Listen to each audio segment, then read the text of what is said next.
conversion business. It's a very simple business, and I'm going to try and explain to you our model and what we do and how we do it. Just to give you some idea of scale, we produce 17 million either loo rolls or kitchen rolls per week, and that's what they look like in storage. Just to give scale, a little chap here with a forklift. That's one of our 6 warehouses, and is probably only 3 days stock. So we've got a huge, constant manufacturing process that is churning out all these products every single day, and we're actually working 24/7, 365 days in the year, including Christmas Day as much of interest. One of the big issues that we have, as you can probably imagine, is warehousing, logistics and supply chain. Now, there's only me here today. Peter, our chairman, a lot of experience in the sector and paper with Georgia Pacific. There's myself in the middle. James, unfortunately, is not here today. James is a doctor of nuclear science. He's my CFO, which is clearly very useful in loo rolls. If you've got any questions about the numbers, which I'll skip over, could you please ask David down the front? So, what do we do? This is one of our machines. We have 15 in the business at the moment, with 2 being added quickly. And what we basically do is we buy parent reels, which simplistically is just a huge loo roll, and it's tissue. So everything that we do is tissue. And this is a parent reel.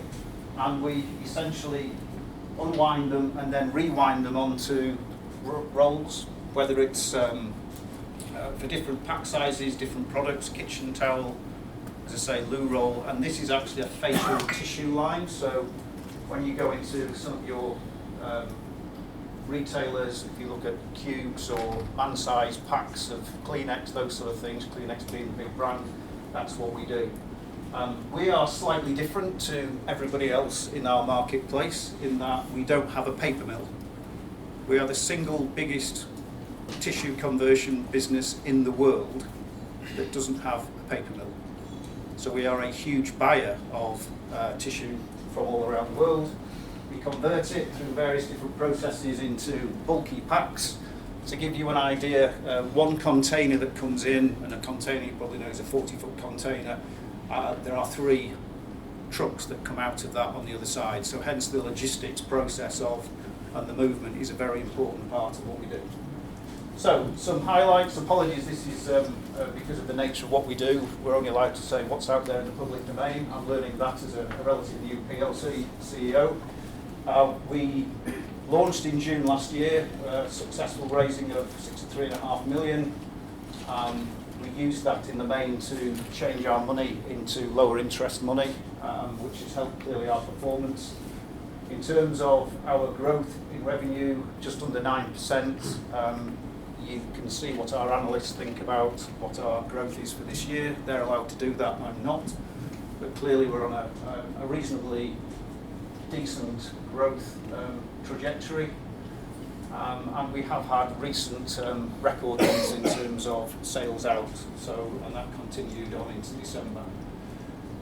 In terms of the sector that we operate in, our biggest customer base is actually the discount sector. All credit to the Hussein family who used to own the business very early on, either through great planning or great luck. I think it's a combination of both. They invested significantly in growing their business in the discount sector, and I think most of you will know that that is one of the sectors that's experiencing incredibly positive growth year on year. We have now grown our slice of that to 50%, so that's a big share of a growing market, which is growing at 10% per annum. I think we did mention in our RNS very early on that we gained a contract with Lidl. That's gone very well. And for those that know Lidl, along with Aldi, I've got double-digit growth in the UK. So, the family transition, it was a family-owned business. It was quite a difficult business to transition into a different style of management because, as you can imagine, with a family business, a lot of it is or was in their heads, and probably some of it is still in there. We're trying to work with them. They have been very supportive, so they've now left the business. We've created a new operating board underneath the group board, and there were significant gaps because we've had to clearly backfill 4 roles because there were 4 members of the family in the business in key areas, as it says there, supply chain, HR, particularly engineering, which, believe it or not, we didn't have an engineering manager in a business that's got 15 lines that are worth £4.5 million each. In terms of the welcome to the world of a PLC, we clearly on the 10th of June were facing into the impact of the Brexit referendum.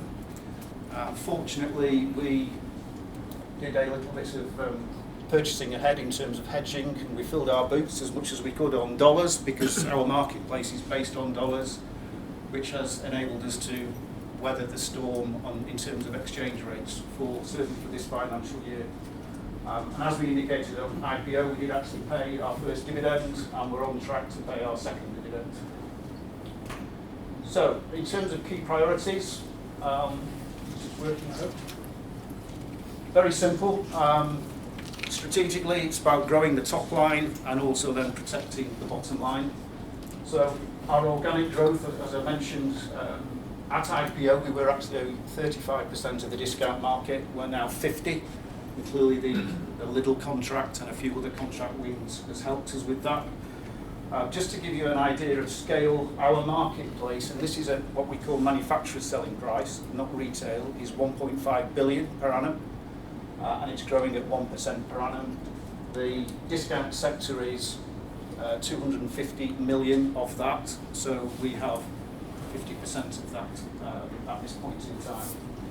So we're all about value, and that's the important word, value. We're not about cheap, so don't think discounters are cheap. They are cheap, but they also represent good value. I think I mentioned some of the contracts that we gained, and also that the Lidl contract, in fact, is selling. We're very pleased with the way that that's going. Multiples, clearly, is if the multiples represent the biggest slice of the market, so at 1.25 billion, so that remains a target for us. The big change in the marketplace is discounters are growing at 10% per annum, but then there's a big change from brand into private label. So brands, very easy for you to, people like Andrex, etc., their market share is going down at the expense of private label. We occupy that space, so clearly we're hoping to gain from that as we go forward, and we're in open conversation with some of the major multiples about future business. In terms of growing the bottom line, so we're trying to clearly grow the top line. Growing the bottom line is really about getting into and understanding what we do and how we do it. And in terms of our existing capabilities at Blackburn, we're actually based in Blackburn in Lancashire. We are going through an optimisation plan. What does that look like? Well, it's spending a lot of time and effort on our kit. As I say, we weren't spending enough time and energy on that. As some people know, if you don't spend money on your kit, it simply doesn't work. We all know that from, say, our cars, etc. By the way, Tony's already tried to sell me some kit as we do his job. We are looking at increasing our capacity. So if you spend more time and energy on training your staff and on engineering, you actually get your output up. So our capacity at Blackburn is about 150 million. If we spend time and effort, we believe that we can get another 10% out of that. That's the equivalent of buying a new line at £4.5 million each. So that's time and energy well spent. Because of the growth, we've had to look at expanding, and very quickly, we only got the keys in October of last year. We've opened now, because it's now opened on the 31st of January. We produced our first loo roll. I have to say it was only one, but psychologically it was important because I said to everyone it would be the 31st of January. There are 2 new lines in that facility. It has space for 6. So just to give you an idea, one line in our business of the right size produces about £15 million of sale. So those 2 new lines are broadly £30 million of capacity. If you add that to the 150 that I've got at Blackburn, it gives us a number of between 160 and 180 million pounds worth of capacity. depending on what the product mix is. So we are expanding our capability because we believe that we've got growth. I talked about supply chain. This is really important for us because as our business grows and retailers, because of the non-discretionary, this is the marketing word for loo rolls, by the way, elements of our product, the retailers are really paranoid about having enough stock because you cannot run out of this product, as you can imagine. So they expect us to carry 2 weeks stock. And as your business grows, and if you've got any idea what 2 weeks stock of loo rolls looks like because of the actual bulk in it, it is huge.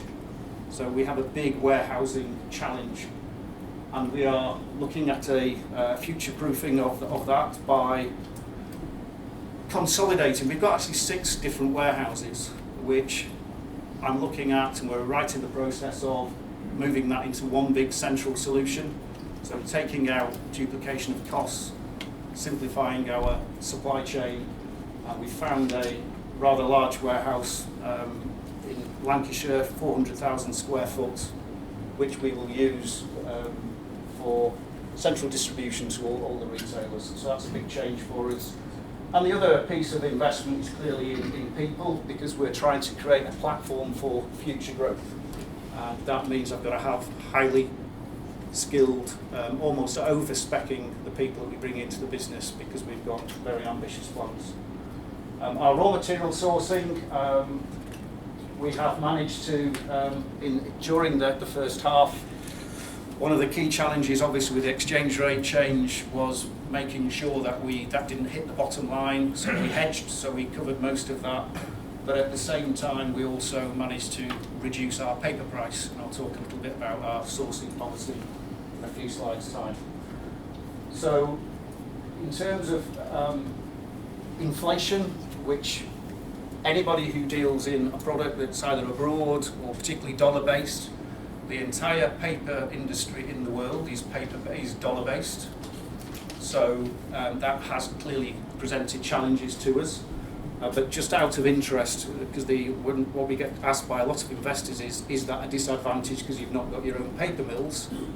All the paper mills, whether they're in the UK or across the world, buy pulp in dollars.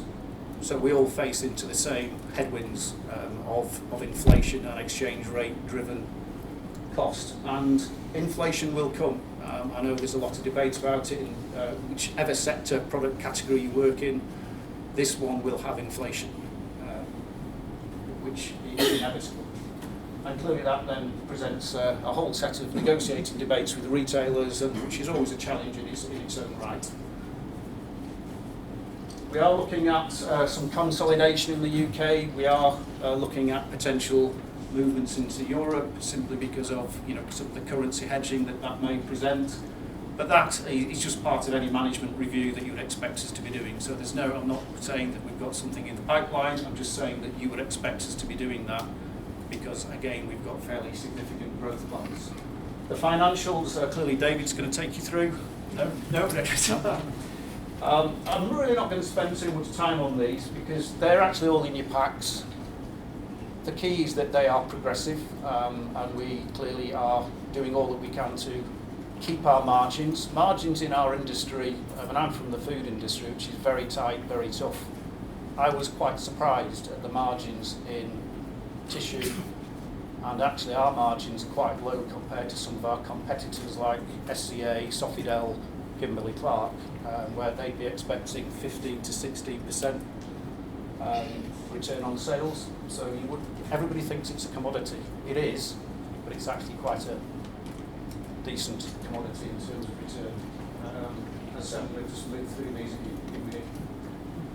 EU referendum, what does that mean to us? Well, it clearly affected our parent real pricing, but our business is used to doing that.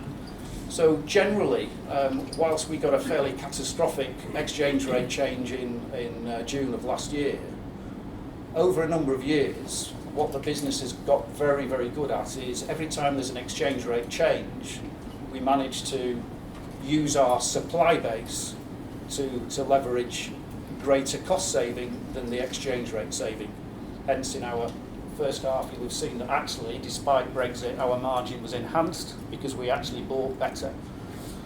So if you go back to the model, why does it work for us? Well, I often get asked by retailers, why haven't you got a paper mill? Well, we haven't got a paper mill, we've got 30. That's my answer to them. They are spread across the world. We have access to 30. We probably trade with 7 or 8 in the main. And in geography, they're from as far west as Chile. We have traded with Indonesia, but a lot of them are actually in sort of Central Europe, and believe it or not, in North Africa. So Morocco, Tunisia, big position in Turkey, and we clearly leverage that supply base to get good value. But the other thing that it does is allow us to be very flexible on our sourcing so that we're not tied into a big paper mill. To build a paper mill would be something in the order of 50 to 60 million pounds, and it would be a 20-year payback. I'd rather focus on conversion. Conversion line is 4.5 million. It produces 15 million pounds worth of sale per annum, and normally I would expect payback in 18 months. And that's where I'd rather spend our money and let somebody else produce the tissue for us. Obviously, we did have a big challenge, but we overcame that because we bought better. Looking forward, clearly there will be inflation coming because you can hedge so far. And therefore we are clearly in very keen negotiations with our customer base about tissue price moves going forward. So in terms of outlook, we had a decent first half. We've had inflation which we've dealt with. We are in a growth sector. We are in a growth sector called private label as well, so lots of opportunity. Yes, there are headwinds which we're facing into. We're investing in capacity at Leyland. Leyland's 2 lines, one of them is now up and running. It's our official opening next week. Though it has been running for 5 or 6 weeks. As I say, what we will be doing is creating a footprint that can put another 4 lines in on top of those 2. So that's another 60 million pounds worth of capability, which will take our total capability to in the order of 240 million.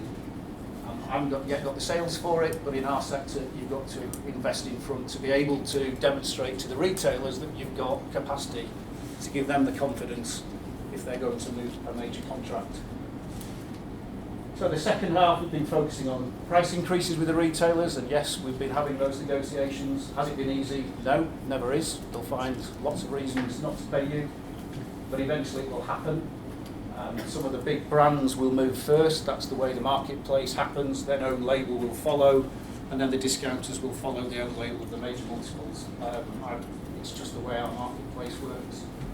So we've got a lot of challenges in terms of, but they're growth challenges, which are interesting. So we're clearly putting capacity down. We've then got to fill it, and we are clearly trying to enhance our bottom line at the same time. So, sorry, that's not a joke, by the way.